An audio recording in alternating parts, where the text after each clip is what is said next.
প্রথমেই থাকছে বিএনপি নির্বাচনে এলো কি এলো না তাতে কিছু যায় আসে না, বললেন কৃষিমন্ত্রী।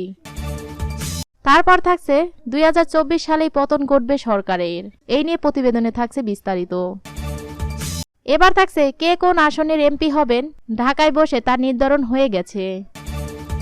সর্বশেষ থাকছে আগাছা পরিষ্কারের মধ্যে দিয়ে নৌকার বিজয় হবে, পররাষ্ট্র প্রতিমন্ত্রী। শুনলেন শিরোনাম, এবার বিস্তারিত। পুরো খবরটি দেখতে সাথেই থাকুন। বিএনপি নির্বাচনে এলো কি এলো না তাতে কিছু যায় আসে না। বিএনপি নির্বাচনে এলো কি এলো না তাতে কিছু যায় আসে না উল্লেখ করে কৃষিমন্ত্রী ও টাঙ্গাইলের এক আসনের নৌকার প্রার্থী ডক্টর মোহাম্মদ আব্দুর রাজ্জাক বলেন, আগের নির্বাচনগুলোতে ব্যাপক ব্যবধানে নৌকা নিয়ে জিতেছি।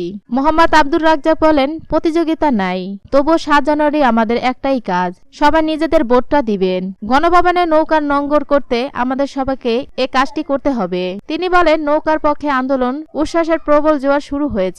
এর প্রবল জোয়ারের জোরে শেখ হাসিনা হাল ধরা হাল তোলা নৌকার মাঝি আমরা নেতা কর্মী। এই নৌকা এবার গণভবনে নোঙ্গর করবে। 2024 সালে পতন ঘটবে সরকারের পদত্যাগ ও ভোট বর্জন ও ঘোষিত অসহযোগ আন্দোলনের পক্ষে লিফলেট বিতরণ করছে বিএনপি সহ সমমনা দলগুলো। তৃতীয় দফা গণসংযোগের প্রথম দিন রোববার ঢাকা সহ সারা দেশে এই কর্মসূচি পালন করেন দলগুলোর নেতাকর্মীরা। একই দাবিতে আলাদাভাবে কর্মসূচি পালন করছে বাংলাদেশ জামায়াত ইসলাম। আজও লিফলেট বিতরণ করবে দলগুলো। ঘোষণা আসবে নতুন কর্মসূচির। নেতারা বলেছেন, লিফলেট বিতরণের ব্যাপক সাড়া পাওয়া গেছে। এখন চূড়ান্ত আন্দোলনের লক্ষ্য হরতাল অবরোধের মতো কর্মসূচির ঘোষণা আসতে পারে। দেশের গণতন্ত্র, মানবাধিকার, অর্থনীতি ধ্বংস করে দিয়েছে। এই স্বৈরাচারের বিদায় হবে। 2024 সালেই অবৈধ সরকারের পতন ঘটবে। সকালে রাজধানীর তোপখানা রোডে ভোট বর্জনের পক্ষে জনমত তৈরিতে লিফলেট বিতরণ করেন বিএনপি চেয়ারপারসনের উপদেষ্টা সদস্য জয়নাল আবেদিন ফারুক। এ সময় তিনি বলেন, 15 বছরের সরকার বিরোধী আন্দোলনে সাফল্য না জুটলেও এবার হবে।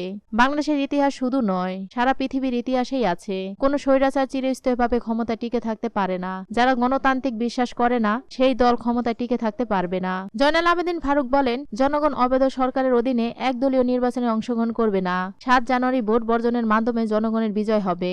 জনগণ আমাদের সঙ্গে আছে। টানা 6ষ্ঠ দিনের লিফলেট বিতরণের জনগণের প্রতিক্রিয়া প্রসঙ্গে তিনি বলেন, জনগণ বলতে শুরু করেছে যে 7 জানুয়ারি আওয়ামী লীগের পতন হবে। আমরা বলতে চাই, সমৃদ্ধ করে 7 জানুয়ারি একতরফা নির্বাচন বর্জন করবেন। বিএনপি ও সমমনা দল শান্তিপূর্ণ কর্মসূচির মাধ্যমে জনগণকে সমৃদ্ধ করে 7 জানুয়ারি একতরফা নির্বাচন বর্জন করবে। কে কোন আসনে এমপি হবে ঢাকায় বসে তা নির্ধারণ হয়ে গেছে। দ্বাদশ সংসদ নির্বাচন নীল নকশা নির্বাচন বলে মন্তব্য করেছেন বিএনপির স্থায়ী কমিটির সদস্য ডক্টর আব্দুল মহিন খান। তিনি বলেছেন, কে কোন আসনে সংসদ সদস্য হবেন ঢাকায় বসে তা নির্ধারণ করে ফেলা হয়েছে। আসন্ন নির্বাচন প্রসঙ্গে তিনি বলেন, নির্বাচনের নামে সব হজবরল করে ফেলেছেন। জনগণ নয়, সরকারের সিলেকশনে এমপি হয়েছেন তারাই এখন নির্বাচনের অবস্থা নিয়ে কথা বলছেন। বিএনপির বলার দরকার হচ্ছে না।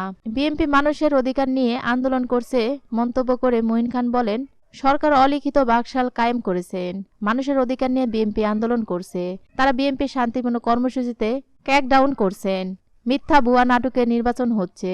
পুলিশ বা গ্রেডেনের শক্তি নয়, বরং জনগণের শক্তিতে বিএনপি দেশে গণতন্ত্র ফিরিয়ে আনবে। নিউজটি সম্পূর্ণ দেখার জন্য ধন্যবাদ।